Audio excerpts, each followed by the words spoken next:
کچھ بہت خوبصورت باتیں جو میں اکثر تنہائی میں بیٹھ کر سوچا کرتی ہوں کہ کیا فرق ہے ہم میں اور ان لوگوں میں جنہوں نے ہمیں پالا، ہماری پرورش کی، ہماری تربیت کی۔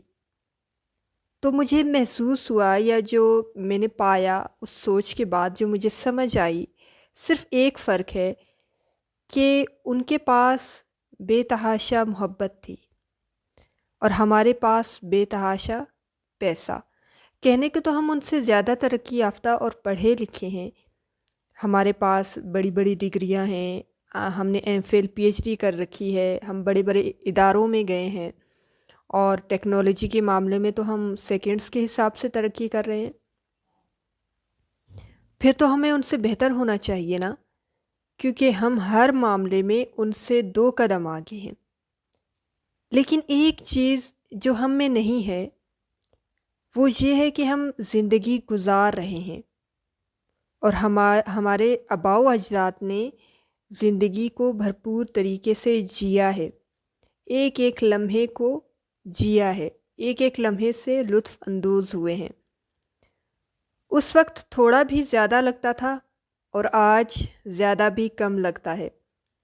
اس وقت دل قریب قریب تر ہوتے تھے ایک دوسرے کے، اور محبت سے بھرے ہوئے ہوتے تھے، ان میں منافقت نہیں ہوتی تھی، ان میں ایک دوسرے کے لیے بغض، حسد اور دشمنی نہیں ہوتی تھی۔ اور آج دلوں میں فاصلے ہیں، ہم کسی کے لیے کوئی قربانی بھی نہیں دیتے، کسی کی مدد بھی نہیں کر رہے، کسی کو برداشت بھی نہیں کر رہے، کسی کو کھانا بھی نہیں کھلا رہے، کسی کی خدمت بھی نہیں کر رہے، مگر پھر بھی ہم ان سے حسد اور نفرت کرتے ہیں، کیونکہ وہ خود کا کمایا ہوا کھا رہے ہیں۔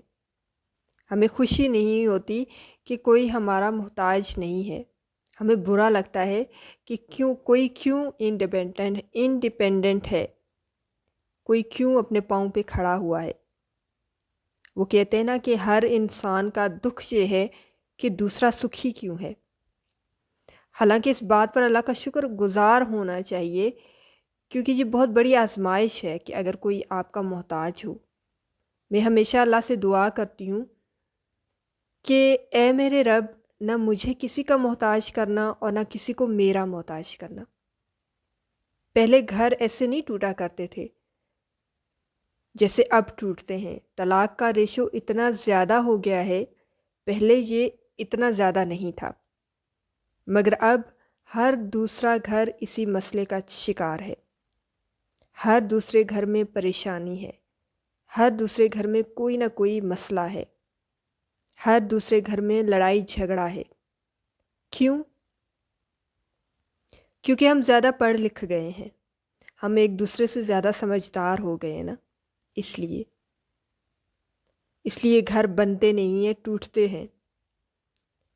بوتھ میل اینڈ فیمیل، ان دونوں کا جو ہے نا گھر بنانے اور توڑنے میں اہم کردار ہے، بہت اہم کردار ہے۔ ہم صرف ساری بات فیمیل پہ نہیں ڈال سکتے، اور ہم سارا کا سارا الزام مرد پر بھی نہیں ڈال سکتے کہ اس کی وجہ سے گھر ٹوٹا۔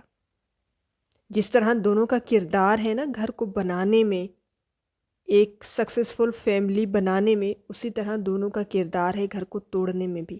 جو گھر ٹوٹتے ہیں نا، ان میں یہ کہا جاتا ہے کہ اس کا زیادہ ہاتھ تھا، ایسا نہیں ہوتا۔ دونوں کا کوئی نہ کوئی ہاتھ ہوتا ہے، دونوں کا کنٹریبیوشن ہوتا ہے، تبھی تو گھر ٹوٹتے ہیں۔ اس میں صرف عورت یا مرد کا کردار نہیں ہے، بلکہ ہمارے ارد گرد کے جو لوگ ہیں ان کا بھی بڑا اہم کردار ہے۔ افسوس کہ ہم سب کے دل بہت تنگ ہو گئے ہیں، اور احساس نام کا ایک جذبہ ہے جو ہم سب میں ختم ہوتا جا رہا ہے، اور یہ بہت دکھ کی بات ہے اور بہت الارمنگ ہے۔ بس ایک چیز کا مقابلہ ہے ہم سب میں، کہ بہت زیادہ پیسہ اکٹھا کرنا ہے، کیونکہ ہمارے نزدیک کامیابی کا جو سائن ہے، جو ایلیمنٹ ہے، وہ صرف پیسہ ہے، اور یہی ہمارے نزدیک زندگی کی سب سے بڑی کامیابی ہے۔ شاید خوشی بھی۔ جو یہ کامیابی حاصل کر لیتے ہیں انہیں اس کے بعد پتہ چلتا ہے کہ اصل میں خوشی کیا ہے۔ میں یہ نہیں کہتی کہ پیسہ ضروری نہیں ہے، مگر رشتوں اور محبت کو پہلے نمبر پر ہونا چاہیے۔ رزق تو ہر کسی کو اس کے نصیب کا ملتا ہے نا، سو مل کر رہے گا۔ دینے سے بڑھتا ہے، گھٹتا نہیں ہے، کم نہیں ہوتا۔ آپ اپنے حصے کا کردار نبھائیں اور بہترین طریقے سے نبھائیں، کیونکہ مرد کے کپڑوں میں عورت کی صفائی دکھائی دیتی ہے۔ یہ دکھائی دیتا ہے کہ دونوں میں کتنی محبت ہے، دونوں کا رشتہ کتنا مضبوط ہے، دونوں نے کتنی مضبوط فیملی بنائی ہوئی ہے، یا دونوں کی فیملی آگے چل کر کتنی کامیاب ہوگی۔ اسی طرح عورت کے لباس میں مرد کی مردانگی ظاہر ہوتی ہے۔ لباس وہ ہوتا ہے جو انسان کے جسم کو ڈھک سکے، کور کر سکے، نہ کہ وہ جو کروڑوں کا ہو مگر جسم کو مکمل طور پر ڈھک نہ سکے۔ بہترین لباس وہ ہے جو ڈھیلا ڈھالا ہو، یعنی کہ جسم سے چپکا ہوا نہ ہو۔ سادہ اور مکمل لباس ہی انسان کا حسن ہے۔ اسی طرح لڑکیوں کے لباس میں ماں کے اخلاق نظر آتے ہیں۔ یہ سمجھ آتی ہے کہ وہ کس خاندان سے ہے اور کتنے علم اور عمل والی ہے، اور بچیوں کی پرورش کی ذمہ داری جو اسے دی گئی ہے وہ کتنے اچھے یا بہترین طریقے سے نبھا رہی ہے۔ کیا وہ اسے اچھی طرح سے نبھا رہی ہے؟ کیا وہ بچیوں کو معاشرے کا بہترین انسان بنا رہی ہے؟ یہ سب انسان کے لباس، اٹھنے بیٹھنے اور بات کرنے کے طریقے سے سمجھ آتی ہے۔